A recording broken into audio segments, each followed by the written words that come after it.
there, it's me, ShrugPod, and today I'm going to be delivering you a review for Fairy Tail Zero. Now, this is a prequel to the beginning of Fairy Tail. It tells the story of the first Guildmaster and how the guild was formed over the course of about 95 days. Now, I'll only be telling the story from the prequel, and I will not be telling anything onwards for about a few months or so. I'm not going to be starting reviewing Fairy Tail until I get a little bit more ahead, until about volume 30, so that way I can read multiple parts and get multiple reviews out over a set of weeks. So, here is a review for Fairy Tail Zero. Now, the story goes that a young girl named Mavis Vermillion lived on an island called Sirius Island. Now, while she was living on that island, she was working for a guild that her parents were in debt to.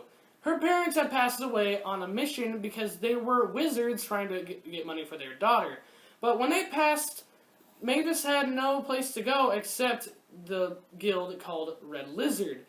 And like I said, her parents were in debt to them, so she had to work a hard time just for her to get all the money so that way that she's not in debt. Well, while working, she's treated horribly. She's treated like a peasant and a lowly worm. It's really sad because she gets beaten around and abused, and I really hate it for her. And she just gets treated like garbage. But one day, a guild attacks the island called a Blue Skull. When they attack, everybody freaks out because there's nobody left on the island except Mavis and a young girl named Zara.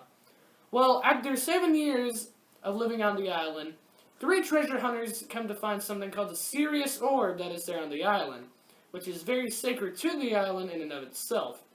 So what happens is, this is a story of how Mavis starts a guild with the 3 treasure hunters and Zara, and how that we get to see the start of how she gets her magic, and how she meets a black wizard named Zareth. Now, when the treasure hunters get onto the island, we get to see that they don't really trust Mavis, but Mavis also wants to get the orb back because it is not there anymore. So they go inland to a place called Magnolia where they can get the treasure back. Now, the characters in the story are Mavis Vermillion, who is the first guildmaster, a small girl who has awesome magic power and is pretty intimidating, really smart too. She has a lot of book smarts because she read a lot in the library on Tenro Island while she was staying there with Zara. And Zara, who is a girl who stayed along with Mavis, is the daughter of the guildmaster of Red Lizard, and she was pretty spoiled at first, but she became friends with Mavis, and the two became inseparable. Next is Yuri Dreyer. Yuri is the father of Makarov, who is the guildmaster of Fairy Tail in the series right now.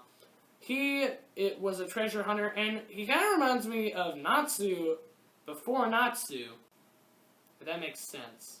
Also, some of the treasure hunters are Pret Gaybolg, or as we know him as Master Hades, who also learns his magic around this time, started out as a treasure hunter. And we also get to meet Ward Sequin, which we know as one of the many Grey Wizard Saints. And so we get to meet these characters before they were a big deal, and how they get to learn their magic, because they were just treasure hunters at the time, and they didn't know any magic. So we get to see these characters battle Blue Skull and try to get the Sirius Orb back. And it's really cool because we get to see things kind of form. It's kind of like how the Strong World chapter is for One Piece. It's kind of a time before anything happened in the actual story, and it all kind of comes together. Because the character who leads Blue Skull ends up starting a guild that we know as Phantom Lord, which is really cool because I thought that was pretty cool just to see all play out. Now, the art in Fairy Tail Zero is along the current lines of Fairy Tail, not the old weird-looking ones. I personally like the new current designs that are a little sleeker instead of the old designs that were in the manga. They were kind of weird-looking, but I guess that's because I started with the anime first. I really did like the art, though, because the art's really simple, and Hiro Mashima has really cool art, in my opinion. He knows how to form the magic very well in his own art style, something that you don't see in, like, other shonen manga, like One Piece or Bleach. Now, my final thoughts on the series are this. Fairy Tail Zero is very, very short. You should honestly read it because it is so small, it's like 13 chapters. Legitimately, it is right here on my shelf, and it just shows you how much space it takes up. Little to no space. It took me just a few hours to read, and it was really cool. For the prequel, I really liked this because it had some deep undertones that I didn't get through the first time reading. Because I read this when it was first coming out. I didn't watch it in the anime, and I didn't figure it out when the anime aired. I knew about it before a lot of other people did, and I really did like it. But on a scale of 1 to 10, I'd probably have to give this an 8.1 out of 10. And if you're interested in buying this, it costs about $13 at any store in America. For you Canadian people, it probably costs around $15 or $16. And this is a good pickup. I really do suggest that you buy this because I really do like the beginning story. Anyway, if you guys really like this video, I hope that you enjoyed staring at this bookshelf and me for the last few minutes. And I hope that you go and buy this out so that way we can just sustain the industry and have more manga that are really cool like this.